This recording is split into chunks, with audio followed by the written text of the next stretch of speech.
Hello guys, welcome to another brand new video.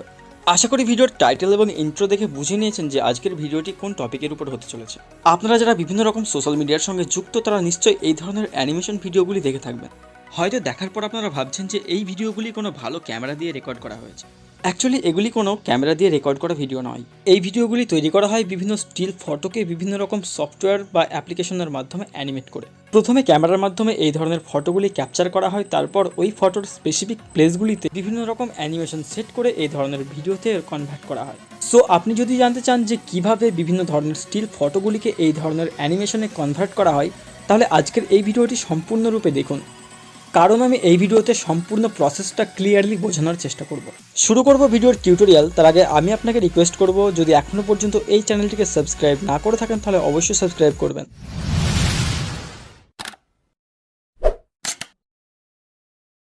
কোনো still ফটোকে যদি আপনি অ্যানিমেশন ভিডিওতে রূপান্তরিত করতে চান তাহলে আপনাকে সর্বপ্রথম আপনার ফোনে ইনস্টল করতে হবে একটি অ্যান্ড্রয়েড অ্যাপ্লিকেশন, যার নাম হলো পিক্সামোশন লুপ। আপনি প্লে স্টোরে গিয়ে পিক্সামোশন লুপ লিখে সার্চ করতে পারেন, অথবা এই ভিডিওর নিচের ডেসক্রিপশন বক্সে দেওয়া লিঙ্ক থেকেও আপনি অ্যাপ্লিকেশনটি ইনস্টল করে নিতে পারেন। অ্যাপ্লিকেশনটি ওপেন করতেই আপনার সামনে শো হবে এই ধরনের একটি পেজ। এখান থেকে আপনি সেই ফটোটিকে সিলেক্ট করবেন যেটাতে অ্যানিমেশন সেট করতে চান। ফটোতে ক্লিক করার পরে আপনি নিচের দিকে বিভিন্ন রেজুলেশন দেখতে পাবেন। এখান থেকে আপনার পছন্দ মতো রেজুলেশন সেট করে নেবেন। তারপরে ক্লিক করবেন উপরের অ্যারোতে ক্লিক করার পরেই নিচের দিকে শো হবে বিভিন্ন ধরনের অপশন, যার মধ্যে আপনি অ্যানিমেট করার জন্য ক্লিক করবেন প্রথমের অ্যানিমেট অপশানে। অ্যানিমেটে ক্লিক করার পরে আপনি সিলেক্ট করে নেবেন মোশন অপশানটি। তারপরে আপনি ওই ফটোর যে অংশগুলিকে অ্যানিমেট করতে চান সেই অংশগুলিকে সিলেক্ট করে নেবেন।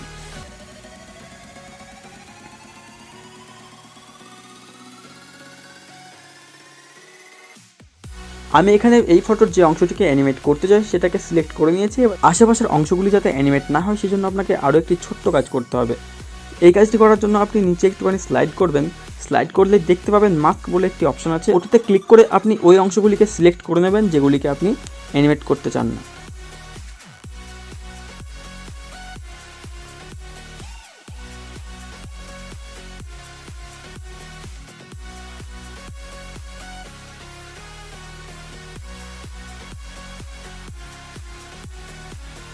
যদি এইভাবে সিলেক্ট করতে আপনার অসুবিধা হয় তাহলে আরও অন্য একটি কাজ করতে পারেন। সেজন্য ক্লিক করবেন পিন অপশানে। পিনে ক্লিক করার পরে আপনি ওই অংশগুলিকে সিলেক্ট করে নিতে পারেন যেগুলিকে অ্যানিমেট করতে চান না।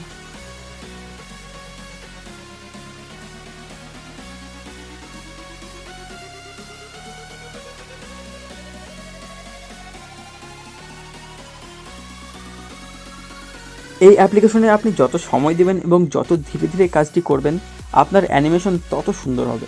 আপনার তৈরি করা অ্যানিমেশনটিকে সিনেম্যাটিক লুক দেওয়ার জন্য আপনি ব্যবহার করতে পারেন বিভিন্ন ধরনের ওভারলে।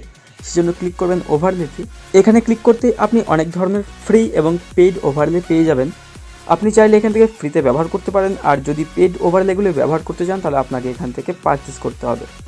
আপনি যদি আপনার অ্যানিমেশনে পেইড ওভারলেগুলিকে ফ্রিতে ব্যবহার করতে চান তাহলে অবশ্যই কমেন্টে জানাবেন। আমি নেক্সট একটি ভিডিওতে আপনাদের দেখাবো যে কিভাবে ওই পেইড ওভারলেগুলিকে ফ্রিতে ব্যবহার করা যায়। ওভারলে সিলেক্ট করে নেওয়ার পরে আপনি সেটাকে অ্যাডজাস্ট করতে পারেন, তারপরে নিচের ডাউন অপশানে ক্লিক করে দেবেন। আপনি চাইলে আপনার অ্যানিমেশনে ব্যবহার করতে পারেন বিভিন্ন ধরনের এলিমেন্ট। সেই জন্য ক্লিক করবেন এলিমেন্ট অপশানে। এলিমেন্টে ক্লিক করার পরে আপনার সামনে শো হবে বিভিন্ন ধরনের ফ্রি এবং পেইড এলিমেন্ট। আপনি আপনার পছন্দ মতো এলিমেন্ট এখানে সেট করে নিতে পারেন।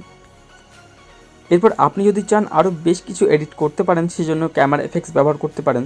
চাইলে অডিও সেট করতে পারেন। অডিও সেট করার জন্য ক্লিক করবেন অডিওতে। তারপর আপনি আপনার পছন্দ মতো অডিও এখান থেকে সেট করে নেবেন।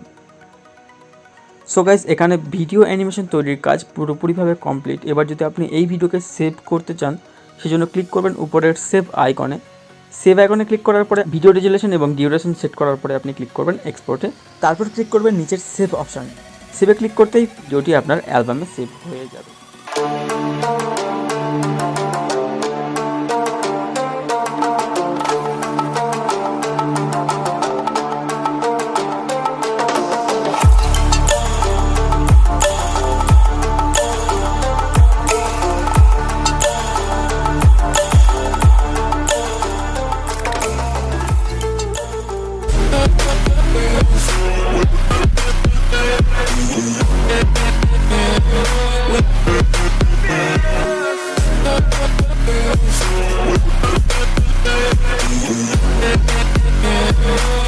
With